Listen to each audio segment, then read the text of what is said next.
Hello, coaches. Welcome to I Coach Football. I'm your host, Joel Forsberg, and as you know, this channel is dedicated to helping coaches like yourself become more successful at both youth tackle football and youth 7-on-7. We just wrapped up our season this year. I said in other videos that I took my 8th grade son to Minnetonka youth football this year, and it was a great experience. They had 4 8th grade teams, anywhere from 20 to 23 kids per team. Every team had about 4 to 5 coaches, and it was just a really great experience. We were there a few years ago, had our kids up there, and we went back this year with my 8th grader, and just loved it, just really enjoyed it. I got to learn a lot as a head coach. This is my first time being an assistant coach, which was a big adjustment for me. So to see it from the assistant coach's perspective was really good in training me how to be a better head coach. So it was good in a lot of senses. It took a lot of pressure off me. I was able to see things in game time situation. I didn't have that heightened level of pressure that the head coaches have. I could see the head coach having that pressure, and so it's a good mirror to see, hey, this guy's got a lot of pressure. He's kind of losing his cool sometimes and got a lot of stress. But understanding that as a head coach, able to help in certain ways, it was a really great experience. Good guys, great group of guys up there at Minnetonka Youth Football. And as the season went on, so at the end of the season, we have a tournament team. And the tournament team basically take the best players from all 4 teams, put them on one team. It's play to win. We got a big tournament in Wisconsin. And leading up to that, we had 2 non-conference games in preparation for that. Well, it came up that I was going to be one of the play caller coaches, and I got a shot at it, and I did pretty well. And they said, hey, you got it. From here in the rest of the season, you're going to be calling the plays, which was a great honor because there's a lot of good coaches up there, and it was such an honor to be able to be the play caller for the elite tournament team. When we traveled, we had like 13 coaches go to this tournament. So to be the one being able to call the plays was very, it was humbling, and it was an honor. And I just appreciate being able to do that. One of the most important plays that I found in their playbook was the trap play. And that's what I'm going to talk about today. The trap play became our bread and butter play because we worked it so much leading up to the tournament games. I just fell in love with it, and it worked. It worked. We would get 5 to 7 yards almost every single time. And when it didn't work, it was because they started doing things to destroy the trap, which is usually blitzing a linebacker in the A gap to try to cut away that gap, or to try to walk down a linebacker into the C gaps to try to take away that C gap trap. And when that happens, it opens up other stuff. That's when it opens up the outside plays. It opens up the short pass plays. So I was really using the trap play as my base play to try to set up other things, because if they didn't adjust to it, then we just got first down after first down every 2 or 3 plays. If they did adjust to it, then we opened up other stuff that they couldn't stop, and we had a great time. We won games.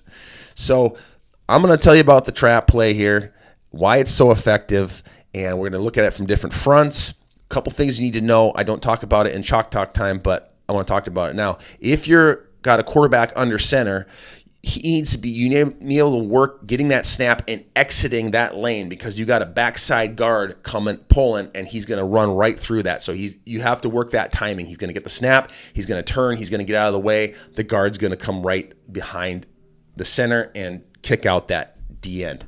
The other thing you need to know is you got to have at least one guard. I didn't have a lot of really good, smart, athletic guards in my other grades that I've coached, so I didn't run the trap a lot.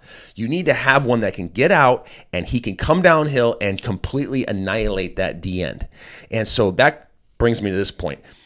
When we first started working the trap, the guards would come up and they just put their hands out like this. This is not a hands out, block that D end. This is a downhill, full sprint, shoulder leverage, blast that D end completely out of the hole. I tell them, take that guy into the bleachers.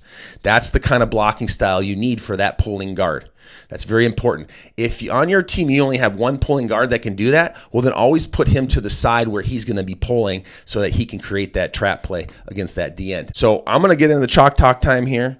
We're going to be able to see how to run this out of different formations and different fronts. Got to have it in your arsenal. I'm not ever going to coach again without having the trap play. So let's jump into it and take a look at it. All right, guys, I'm going to first show you how we ran the trap out of the offense we did at the tournament team, and that was out of the spread. So we have a wingback right here. We got a guy on the line of scrimmage here, guy off here, quarterback with a running back. The tight end's over here. So we always ran it towards the tight end side. Okay, and this is the blocking assignments. All right, so this tight end is going to block down on linebacker, the second threat. So there's a first linebacker, second linebacker, boom, he blocks him down. He lets this end go.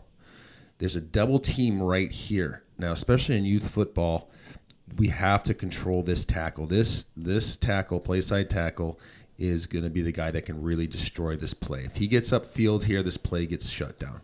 So this double team has to hit, and if anything, push him back. So then this guard is taking one step back, and he's coming out here and he's kicking this end out. The center is going to take his guy there. This tackle is going to take him. This running back, when this guy pulls and kicks, this running back is going to come right behind him, slingshot off this tackle, and kick the outside linebacker, the first linebacker. So this running back should be looking, who's the first linebacker over there? He might be here. We tell him if this guy moves up on the line, don't worry about him. But if he's back here or somewhere in here, now he's a threat in this hole. Okay, if he's over here, he's going to get caught behind this mess right here, and he's not going to be able to make the play. But usually he's right about here. This is when you're going to kind of run this.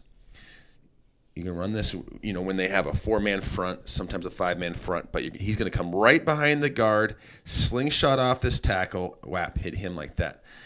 This running back is going to get the ball handed off right here. He's going to get right behind this running back, stay right on his butt like this, and as soon as he makes that block, he's off. This was a great play for us. Let me show you out of a different formation. So let's go I formation, one tight end. So this is how it's going to work. Everything is the same.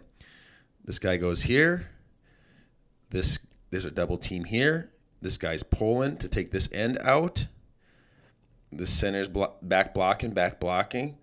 Sometimes we'll have this guy release up here, but if this end is real fast coming off this edge, we'll have him back block. So it's a good rule of thumb. If this guy's coming downhill fast, just to help there. This running back is coming right through here, kicking this guy. Quarterback turns, hands off to this guy right up there. Now let's look at it from a different defensive front. We're in this scenario here. So one thing I say is this tight end, he has to take that second linebacker. Sometimes this second linebacker might be walked up right in this hole. He might come down here and just stand like right here, especially if you're hurting him with this play. That's one way to take care of it, is to walk him down. Another one is to blitz right off of this center. If this center, especially if the center's blocking down, to blitz right behind that center, that could really blow it up. So a smart defensive coordinator would know that about the trap. So there's still a double team here. Now this center has to take this nose, and this guy is going, and he has to come across his nose here. He's got to let this guy go. He pulls to kick out the end. He's coming down on that linebacker. He's whipping right off this edge to the second linebacker. Now this running back, remember, he's got to let this guard pass his nose, and as soon as that guard passes his nose, he's whipping right behind him off this edge like that. Quarterback turns, hands the ball off. There you go. Running the trap is you only want to run it if this tackle is inside this tackle. If this guy can be double teamed here. If they're doing something really unorthodox like this, where they're playing these tackles out, something like that, maybe they're coming up a little bit more like this, then you're not going to be able to get a double team on this guy, and that's going to blow up that play. Then you're going to go back to the dive right here. Then the dive's going to start opening up for you. Check it out of a different formation. You guys know I love the wishbone, so I'm going to show it to you out of the wishbone here. With double tights, you could go to either side now with this, which is pretty cool. Let's go to the right side. Now, this corner, it has a lot to do with how this corner plays. If he's coming right up here to kind of, or they're blitzing him, now there's not a huge pass threat, so they might bring him off the edge, or he might be kind of right up here on the line. Then we're going to play it differently than if he's kind of back here. So let's say he's coming up, they're kind of coming up on the edge. Okay, so the tight end is crashing down on the second threat like that. This guy's let to go, so this guard can come out and kick him out. This is still a double team right here. Center's got to take the guy over him. This guy's got to come across his face. Now this tight end, if you got to let him know, if this end is really coming hard and fast, then he's got to take him. Otherwise, if he's just kind of standing out here, he can take an inside release. And I like the inside release better because it's going to be so hard off the back end that even in the youth level, this kid's not usually going to chase it down. So I would teach to have him come out and take that linebacker. He's going to be more of a threat coming up over the top than this kid from behind. So he's going to release there. This running back is going to come right off the edge here and take that linebacker. This running back is going to read here. If that hole opens up and this guy starts to come down, he's going to follow this running back right here and come and take him. And the handoff is to the backside running back right here. And that backside running back is going to come through. If you got to tell this play side running back, if he sees that corner try to come around that edge, he's just going to cut it off and take him there like that. And this guy's going to come through here, boom, and he's getting the ball, and he's off that way.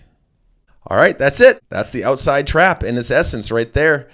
Hope you guys enjoy watching. Football season's over for us, but 7-on-7's just around the corner, so I'm going to have some more 7-on-7 plays coming out. I am putting together a playbook for next season, so stay tuned for that. But hey, guys, thanks for watching, and appreciate you guys. Talk to you later.